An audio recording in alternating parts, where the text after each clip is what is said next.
सूरतुल अनकबूत जी शुरात आहे। सूरतुल क़सस जे पूरे थियण खां बाद में इन सूरत में इहा सूरत बि मकी आहे। क़ुरान पाक जूं मकी सूरतूं उहे जेके हिजरत खां अॻ में नाज़ुल थियूं या वेझो वेझो नाज़ुल थियूं। मकी सूरतुनि जे अंदरि अक्सर करे अल्लाह तबारक व तआला पंहिंजी वहदानियत खे बयानु करणु फरमाईंदो आहे।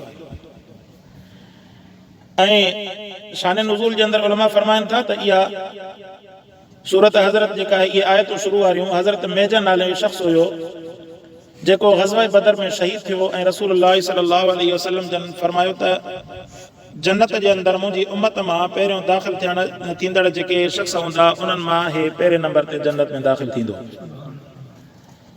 बदर जे मक़ाम ते शहीद थियो हुयो ऐं उन खां अलावा सहाबा किराम रिज़वानुल्लाहि अलैहिम अजमाइन क़ुर्बानियूं ॾिनियूं हुयूं एतिरियूं जिन क़ुर्बानियुनि खे अल्लाह जे क़ुर बयानु करणु फरमायो। कंहिं कंहिं जॻह ते अल्लाह पाक सहाबा जे क़ुर्बानियुनि खे तारीफ़ी तौर ते बयानु फरमायो त काथे वरी उन्हनि खे तंबीही तौर ते बि ज़िक्र करणु फरमायो। जीअं हिकु दफ़े रसूल अकरम सल्लल्लाहु अलैहि वसल्लम जन अची करे काबतुल्लाह जे साए में छांव में साईं जन वेठा हुआ। काबे जी भित खे टेक ॾियूं पाण साईं जन उते आराम फरमाइनि पिया, वेठा हुया, इस्तराहत फरमाइनि पिया।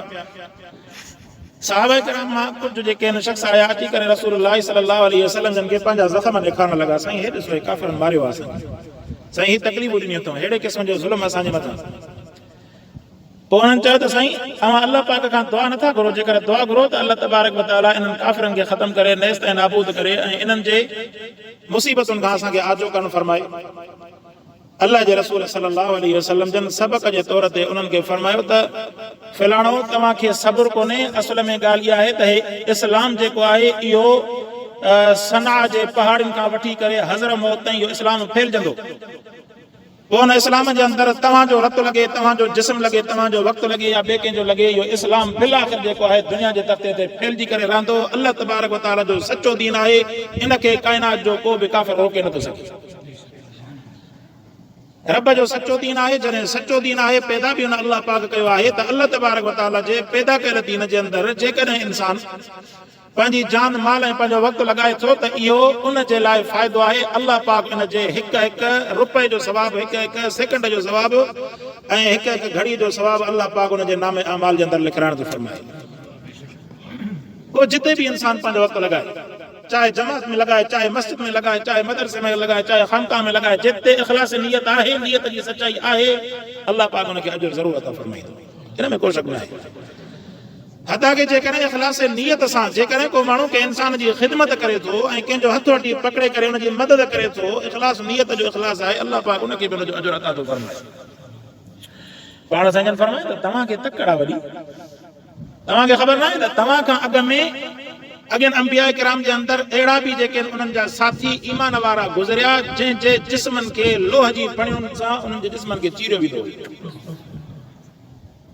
तव्हां त जेको आहे साहबी आहियो, तव्हां त आम इंसान आहियो, असांजी त का हैसियत ई न आहे। असांजा जेकर जिस्म कटिजनि इस्लाम तां त इहा त अल्लाह पाक जी महिरबानी आहे।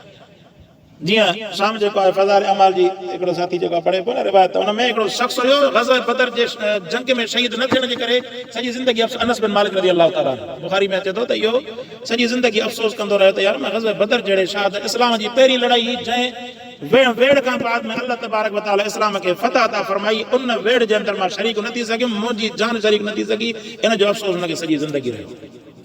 अल्लाह तबारक व तआला ग़ज़वा बदर वारनि ते ख़ुसूसी रहमत नाज़िल करणु फरमाई। उन्हनि जे लाइ एतिरे क़दुरु रिवायत में अचे थो पाण साईं फरमायो अल्लाह पाक इन्हनि जे लाइ माफ़ी जो ऐलान करणु फरमायो। हाणे अॼु खां बाद में जेको वणेनि कनि अल्लाह पाक इन्हनि ते जन्नत खे वाजिब करे छॾियो। इहो बदरनि जो जेको आहे शान हुयो। चवण जो मतिलबु इहा दीन तां क़ुर्बानियूं हुयूं, इहे दीन जे लाइ पंहिंजो वक़्तु क़ुर्बान करणो हुयो। सहाबा किराम खे पाण सल्लल्लाहु अलैहि वसल्लम ने फरमायो त अॻ में अहिड़ा बि आहे, तव्हां ऐं असां त आम इंसान आहियूं, असांजी का हैसियत न आहे। सहाबी जो शान तमामु मथे ई मथे आहे, सहाबी जो शान अलाही आहे। असांजो केॾो बि मक़ाम मर्तबो मथे थी वञे, सहाबी त छा कयां औलिया ऐं सालिह जे मक़ाम जे मर्तबे खे बि असां नथा पहुची सघूं। सहाबी जो शान मथे ई मथे आहे। फरमाईंदा अंबिया जा उहे जेके साथी हुते ईमान वारा हूंदा उन्हनि जे जिस्मनि खे कटियो वेंदो हो, लोह जी फणियूं जेके उन्हनि जे जिस्म ते हथा के उन्हनि जो गोश्त जेको आहे रोड़जी पवंदो हो, उहे लोह जूं फणियूं जेके आहिनि उन्हनि जे हॾनि ते वञी करे पहुचंदियूं, तॾहिं बि उन्हनि ईमान खे न छॾियो। एॾो उन्हनि जेको आहे पंहिंजे जिस्म खे पंहिंजी जान खे पंहिंजे वक़्त खे अलाह जे नाले ते क़ुर्बान करे। सो असुल त इहो आहे न रसूलुल्लाह सल्लल्लाहु अलैहि वसल्लम जे दीन तां पंहिंजो पाण खे क़ुर्बान करणु। जीअं इंडिया जे अंदरि इन्हनि जेको आहे वाणियुनि इन गवर्नमेंट जेको रसूलुल्लाह सल्लल्लाहु अलैहि वसल्लम जे शान में गुस्ताखी कई, मुस्लमान निकिरी पिया। हाणे पुलिस जेका मुस्लमान जे मथां कड़की पई, मुस्लमाननि खे 3 या 4 मुस्लमान शहीद कया अथनि, केतिरा ई मुस्लमान गिरफ़्तार कया अथनि ऐं केतिरनि जा घर ठाता अथनि वञी करे सिर्फ़ु मुज़ाहिरे में शिरकत करण जे करे। इहे छा था सम्झनि त इहे काफ़िर छा था सम्झनि त मुस्लमाननि खे तशद्दुद सां रोके सघंदा। इहो त मज़ो आहे, जेतिरो तशद्दुद कंदा जेको शहीद थींदो वेंदो जन्नत में। रसूलुल्लाह जे शान ते जे पंहिंजी जान क़ुर्बान कई इहो जन्नत में वियो, ऐं जेके बचंदा उहे वरी हिननि खे छॾींदा। सुभाणे पंहिंजो मुल्क पाण तबाह कंदा। अल्लाह जे इलाही कलमतुल्लाह जे ख़ातिर जंहिं बि पंहिंजो वक़्तु लॻायो, पंहिंजो जिस्म लॻायो ऐं पंहिंजो माल लॻायो, इन जो अजुर अल्लाह पाक उनखे ज़रूर अता फरमाईंदो।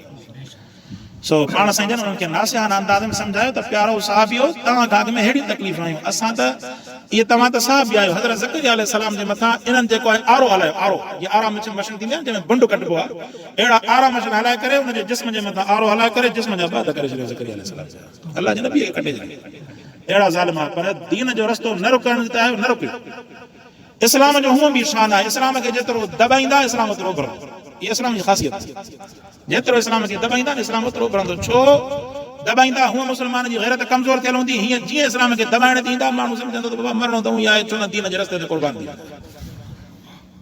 सो फरमाई अलिफ लाम मीम अहसिब अन्नास अन यतरकू अन यक़ूलू आमन्ना वहुम ला यफ्तनून। माण्हू इहो गुमान कनि था त उन्हनि खे ईअं छॾियो वेंदो ऐं उन्हनि खे आज़मायो न वेंदो। आमन्ना उन्हनि चयो त असां ईमान आंदोसीं ऐं आज़माए न वेंदासीं, न। वलक़द फतन्ना अल्लज़ीन मिन क़ब्लिहिम, फरमाई त अव्हां खां अॻु में बि केतिरनि खे आज़मायो वियो। अल्लाह जे नबी इब्राहिम अलैहिस्सलाम खे आज़मायो वियो। इन खां अलावा ज़करिया अलैहिस्सलाम, यहया अलैहिस्सलाम, कहिड़ो नबी आहे? रसूलुल्लाह सल्लल्लाहु अलैहि वसल्लम जन खां साहबी सवाल थो करे, साईं दीन जे बारे में सभ खां वधीक कंहिंखे इज़ायो वियो? पाण फरमायो त अंबिया जी जमात खे दीन जे बारे में सभ खां वधीक इज़ायो वियो। वॾो इज़ाव जेको ॾिनो नबीअनि खे ॾिनो। वॾी तकलीफ़ त नबीअनि सठी आहे, असांजी त का हैसियत ई कोन्हे, असां तकलीफ़ न सठी आहे। ऐं पाण फरमायो त सभु नबीअनि जूं तकलीफ़ूं हिकु तरफ़ कयो, मां मुहम्मद खे हिननि काफ़िरनि तमामु वॾो इज़ायो। पर हुनजे बावजूदि साईं जन हुननि जे लाइ दुआऊं घुरंदा हुआ। जेके सफ़ा जे रुकावट बणजंदा त पोइ हुननि खे मोटाइण ईंदा न त साईं जन दुआऊं घुरंदा हुननि जे लाइ। फरमाई त फलयअलमन अल्लाहु अल्लज़ीन सदक़ू, अल्लाह पाक खे इल्म आहे जेके सचा आहिनि। वलयअलमन अलकाज़िबीन, ऐं कूड़नि खे बि अल्लाह ॼाणे थो। अम हसिबल्लज़ीन यअमलून अस्सय्यात, फरमाई त अवां गुमान कयो था जेके माण्हू बुरा अमल कंदा ऐं यसबिक़ूना, उहे असां खां अॻियां था वञनि। फरमाई सा मा यहकुमून, कॾहिं बि जेके बुराई कंदा न उन्हनि खे तव्हां कामयाब न सम्झो, बल्कि कामयाब उहा आहे जेको अमल साले थो। मन कान यरजू लिक़ा अल्लाह, जेको अल्लाह जी मुलाक़ात जो शौक़ थो रखे, फ़इन्न अजल अल्लाहि लआत, फरमाईंदा अल्लाह जी मुलाक़ात जो वक़्तु बिल आख़िर ईंदो, रब जी मुलाक़ात जो ईंदो। जीअं पाण फरमायूं त मन कान याबुदु मुहम्मदन फ़इन्नहु क़द मात, हज़रत अबू बकर साईं जन फरमायो न जेकॾहिं के मोहम्मद सल्लल्लाहु अलैहि वसल्लम जी इबादत कंदा त साईं जन हिन दुनिया खे छॾे विया। ऐं पाण फरमायूं त जेकॾहिं काइनात जे तख़्ते ते हमेशह कंहिंजे रहण जो हक़ हुयो त उहो मोहम्मद रसूलुल्लाह जो हुयो। पर जेकॾहिं अल्लाह जा रसूल बि हिन दुनिया खे छॾे करे आख़िर जे तरफ़ हलिया विया त असां अवांजी का औकात ई न आहे, असां बि बिल आख़िर पंहिंजे वक़्त ते हिन दुनिया खे छॾे हलिया वेंदासीं। तयारी कयो न आख़िर। फरमाईंद मन कान यरजू लिक़ा अल्लाह फ़इन्न अजल अल्लाहि लआत, इहो वक़्तु ईंदो वहुव अस्समीउल अलीम, अल्लाह पाक ॿुधंदड़ बि आहे ॼाणंदड़ बि आहे। वमन जाहद फ़इन्नमा युजाहिदु लिनफ्सिहि, ऐं फरमाईंद जंहिं जिहाद कयो, जंहिं कोशिश कई, असुल जिहाद असुल कोशिश उनजी पंहिंजे नफ़्स सां आहे। इन्नल्लाह लग़नियुन अनिल आलमीन, मतिलबु जेको इंसान पंहिंजी क़ुर्बानी ॾींदो, कोशिश कंदो, महिनत कंदो, अल्लाह हुनखे अजुर ॾींदो, उनजो वक़्तु लॻंदो ऐं उनजो सम्झो त जान उन ते ख़र्च थींदी। बाक़ी दीन ते जेकॾहिं असांजी जान ख़र्च न थिए तॾहिं बि रब जे दीन खे परवाह न आहे। जेतिरो अल्लाह जो दीन फैलजणो हूंदो फैलजंदो, जेकॾहिं मां पंहिंजो वक़्तु लॻाईंदुसि त उनजो अजुर मूंखे अल्लाह पाक ॾियणु फरमाईंदो। बाक़ी रब पाक खे असांजे जिस्म ऐं जान जी का परवाह न आहे। अल्लाह पाक चाहे त सॼे दुनिया जे तख़्ते ते इस्लाम खे नाफ़िज़ करे, पर रब इहा महिरबानी आहे अल्लाह पाक जी जो दीन जे रस्ते ते असांखे अल्लाह पाक इस्तेमालु करण जी तौफ़ीक़ अता फरमाई आहे। इहा रब जी महिरबानी आहे, अल्लाह पाक जो फज़ल आहे। हिन में असांजो को कमाल न आहे। जेकॾहिं वाणियूं करे छॾिया हा, यहूदी करे छॾिया हा, काफ़िर करे छॾिया हा, को अल्लाह पाक खां पुछण वारो कोन हुयो, पर हुन रब जा किरोड़ करम आहिनि। अल्लाह पाक हिन क़ुर जो ताबेदार बणायो, मोहम्मद मुस्तफ़ा जो असांखे ख़लीफ़ो बणाइण फरमाई। अहिड़े नमूने सां इहो अल्लाह पाक जो एहसान आहे। फरमाईंदो मन जाहद, तंहिंजे करे जेको मुजाहिदो कंदो उहो मुजाहिदो हुनजे नफ़्स जे लाइ, अल्लाह पाक बेपरवाह आहे जहान वारनि खां, रब खां परवाह कोन्हे। भली घणी सॼी दुनिया जा माण्हू काफ़िर थी वञनि, अल्लाह खे लॻो ई कोन्हे, रब जी बादशाही खे परवाह कोन्हे। वल्लज़ीना आमनू व अमिलु स्सालिहात, ऐं जिन माण्हुनि ईमान आंदो ऐं अमल साले कया, लनुकफ़िरन्न अन्हुम सय्यिआतिहिम, अल्लाह पाक उन्हनि जे ईमान वारनि जे अमल साले जे करे उन्हनि जे बुराइयुनि खे अल्लाह पाक मिटाइण थो फरमाए। रब साईं अमल साले जे करे बुराई खे रब साईं ख़तम कर फरमाईंदो। ये अल्लाह जी मेहरबानी है। हदीस पाक में अचे थो, अवां इशा जी नमाज़ जमात सां पढ़ी, सुबुह जी नमाज़ जमात सां पढ़ी, रात जे वक़्त में जेके अवां खां कमियूं कोताहियूं सगीरा गुनाह थियनि था, अल्लाह पाक बिना तौबा जे इन नमाज़ुनि जे पढ़ण जे करे रब जे तव्हांजा गुनाह माफ़ थो करे।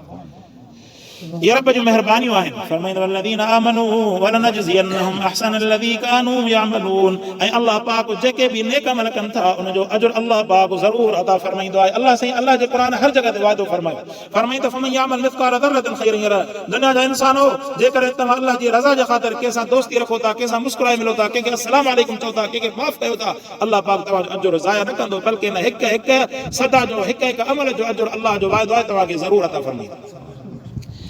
वसैना लिल इंसान, हीअ आयत नाज़िल थी हज़रत साद बिन अबी वक़ास रज़ी अल्लाह तआला अन्हु जे बारे में। उन जॾहिं ईमान आंदो त उनखे पंहिंजी वालिदा, जंहिंजो नालो हमना हुयो, उन वालिदा उनखे चयो त तो ईमान आंदो आहे ऐं तव्हांखे इहो कोन सेखारियो मोहम्मद त तव्हां पंहिंजे अबे अम्मा जी फरमाबरदारी कयो? सेखारियो अथई।